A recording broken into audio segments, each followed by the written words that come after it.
በኢትዮጵያ የኪነ ጥበብ መድረክ ላይ ለረጅም ዓመታት በሳቅና በፈገግታው የብዙዎችን ልብ የገዛው ተወዳጁ ኮሜዲያን በረከት በቀለ ወይም ፍልፍሉ ባጋጠመው ድንገተኛ የስትሮክ ህመም ምክንያት በሆስፒታል ተኝቶ በከፍተኛ የሕክምና ክትትል ላይ እንደሚገኝ ታውቋል። ዜናው ከተሰማበት ሰዓት ጀምሮ አድናቂዎቹ፣ የጥበብ ቤተሰቦችና ወዳጆቹ ከፍተኛ ስጋትና ድንጋጤ ውስጥም ወድቀዋል። እንደ ራሱና የቅርብ ወዳጆቹ ገለጻ ኮሜዲያን ፍልፍሉ በድንገት ባጋጠመው የጤና መታወክ ምክንያት ወደ ሆስፒታል እንዲያመራ የተደረገ ሲሆን በሕክምና ባለሙያዎች በተደረገለት ጥልቅ ምርመራ የስትሮክ ህመም እንዳጋጠመው ተረጋግጧል። በረከት እኛ ጋር የመጣው የደም መቋረጥ ስትሮክ አጋጥሞት ነው። ከኋላ ጭንቅላቱ ላይ የረጋ ደም የደም ዝውውር ሲያቋርጥ ባለው ምልክቶች ነው የመጣው። የሚገርምሽ ወዲያው አልታወቀውም።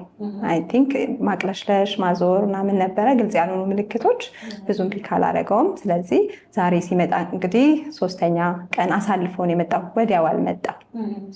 በደም መቋረጥ ስትሮክ ወይም ኢስኬሚክ ስትሮክ በሚባለው ነው የመጣው። በአሁኑ ወቅት አርቲስቱ በልዩ የሕክምና ክትትል ክፍል ውስጥ ሆኖ አስፈላጊውን የሕክምና እርዳታ እያገኘ ይገኛል።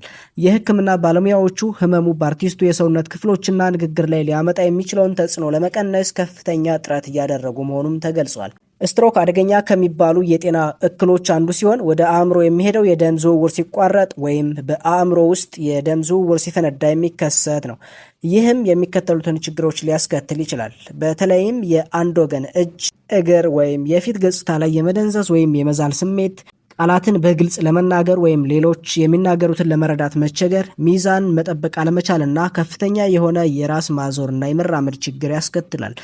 ይህ ህመም ፈጣን የሕክምና እርዳታ እና ረጅም ጊዜ የሚወስድ የማገገሚያ ክትትል የሚጠይቅ በመሆኑ አርቲስቱ በአሁኑ ወቅት ከሰዎች ንክኪ ተለይቶ ሙሉ እረፍት እንዲያደርግ በዶክተሮች ታዟል። ኮሜዲያን ፍልፍሉ በኢትዮጵያ የኮሜዲ ታሪክ ውስጥ የፈገግታ አምባሳደር ተብሎ የሚታወቅ በመሆኑ መታመሙ በመላው አገሪቱ የሚገኙ አድናቂዎችን አስቆጭቷል። በማህበራዊ ድህረ ገጾች ላይ በርካታ ኢትዮጵያውያን ሳቃችን አይጥፋ፣ ፈጣሪ ምህረቱን ይላክልህ በሚሉ መልእክቶች አጋርነታቸውን እየገለጹ ነው።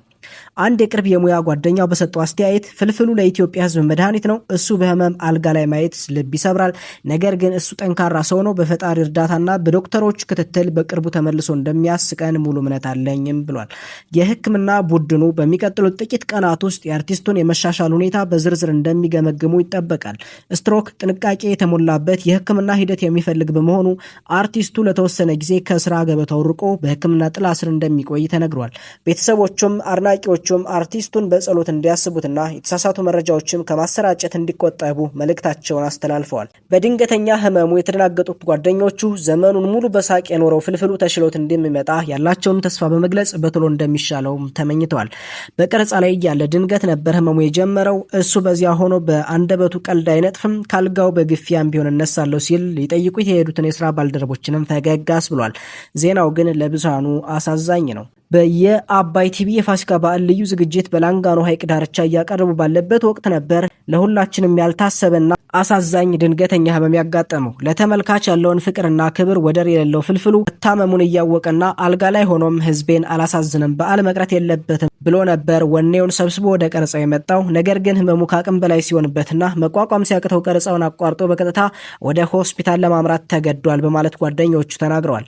ፍልፍሉ ማለት እኮ እውነተኛ የህይወት ዘመን ኮሜዲያን ነው። የስራ ባልደረቦች በእንባ ታጅበው እንደመሰከሩት ሆስፒታል ውስጥ ሕክምና የተደረገለትና በስትሬቸር ላይ ሆኖም እንኳ ቀልዱን አልተወም። አንድ አድናቂው መጥቶ ጠይቆት ሲወጣ ምን ነው በያስኪልሳ አላለም እንዴ ብሎ በዛ ከባድ የህመም ስሜት ውስጥ ሆኖም ዶክተሮችን ሳይቀር ፈገግ ማድረጉ ምን ያህል ለጥበብ የተፈጠረ ድንቅ ሰው መሆኑንም ያሳያል ብለዋል።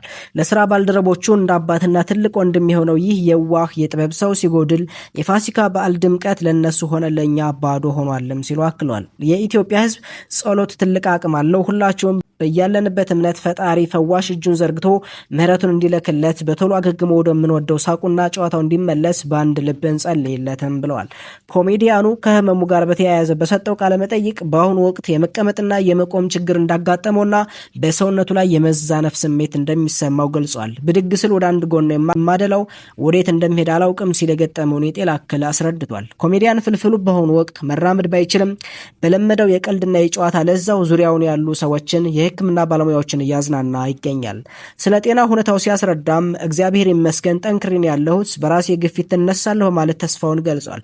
በመጨረሻም ኮሜዲያኑ ለአክሱም ሆስፒታል ሰራተኞች፣ ለታሜ ኮሚኒኬሽን እና ለቤተሰቦቹ ምስጋናውን ያቀረበ ሲሆን ለመላው የኢትዮጵያ ሕዝብና ለልጆቹም የመልካም በዓል ምኞቱን አስተላልፏል። ለተወዳጁ ኮሜዲያን ፍልፍሉ ፈጣሪ ፈጣንና ሙሉ ምህረት እንዲሰጠው በሚዲያችን ስም እንመኛለን። ተጨማሪና ዝርዝር መረጃዎች እንደደረሱን የምናቀርብ ይሆናል። ሰብስክራይብ ማድረግ እንዳይረሳ። ሰናይ ጊዜ። ከዚህ ቀጥሎ በሆስፒታል ውስጥ እያለ ያደረጋቸውን ንግግሮች እናሰማቸው። የለም በቃ ይሄ ስትሮኩ ምንም ድንገት የዞርኝ የዛን ቀንም በቃ እኮ አትምጣ ምናምን ብለውኝ፣ ግን ሰው ተሰብስቧል። ኦዲየንስም አለን እንግዶችም ጋብዘን ነበር አይደል?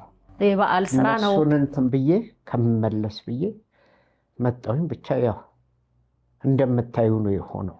እሱ ነው የሚያዝናናን እኮ። እንደዛም ሆኖ በጣም በረከት የሚገርም ተፈጥሮ ነው ያለው። እንደዛም ሆኖ ያስከራል።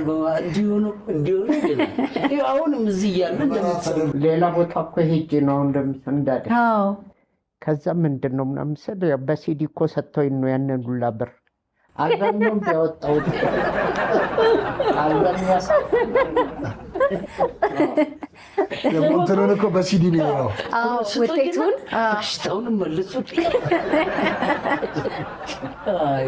እውነት ነው። የዘንድሮ ሕክምና ከበድ ይላል፣ ይፈታተናል። በጣም ወዲያው ሕክምናውን ካልወሰድሽ እውነት ነው ጥሩ አይደለም። እና አሁን ከዛ በኋላ ወደ ቤት ሄጄ እነሱ መጥተው ወደ ሕክምና እስኪሄድ ቤት ሄጄ ራሱን ማረሰው ምንድን ነው እንዲህ ብድግ ስል ወደ አንድ ሳይድ ነው የማደለው፣ ወደ አንድ ጎን። አሁን ወደዚህ የሚሄድ ከሆነ ወደዚህ ነው የምዞረው። እና ልክ ከመኝታ ስወርድ ባለቤቴ በር ክፈችለት ምናምን ትላታለች ልጄን። አንድ የሬስትሩም አንድ የውጭ በር ነው የምከፍተው። ምን ሆንሽ ሲባል ወዴት እንደሚሄድ ያላውቅም። ወደዚህ ሂድ ወደዛ ነው በፈለገበት ይውጣ።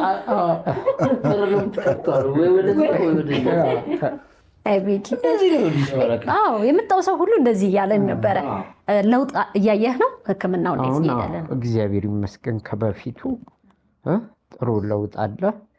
ደግሞ ያው ቀስ በቀስ የሚስተካከል ይመስለኛል። እዚህ ስትሮክ ባህሪ ነው መሰለኝ። እና ትንሽ ሌሊት ተቸግሮ ነበር። አሁን አሪፍ እንደ ጥበቃ እያቀያየርኩ ያው በረከት በባህሪው እያመመው ቢሆን እንግዲህ እዛ አሁን ፕሮግራሙ ላይ የመጣው እየታመመ ነው። አሁንም እንግዲህ እኛ ስንመጣ እንግዳ ካሜራ ሲሆን ላለመሸነፍ የሚያደርገው ጥረት ነው እና ብርታቱንም ነው እንትን የሚለውና ሁላችንም እንግዲህ ጸሎትም እናደርግለት ነው ሁላችንም የሚያስፈልገው። ወደዚህ ሀገር መኖር የምፈልገው እዚህ ነው፣ እኔ ኢትዮጵያ ላይ ነው። እውነት ነው፣ በሀገር ነው እሱማ። ሁሉም ነገር የሚያምረው በሀገር ነው። የሚያምረው እዚህ ሀገርሽ ላይ ነው፣ በተለይ ለጥበብ ሰው። እውነት ነው። የጥበብ ሰው ከሆንሽ እዚሁ ሀገር ላይ መኖር አሪፍ ነው። ሁሉም ነገር ቢስተካከል ደስ የሚል እዛ ነው እንጂ እዛማ ኬድሽ እኮ እኩል ሆነሽ ከሻሽን ተደግፎ ያወራሽ።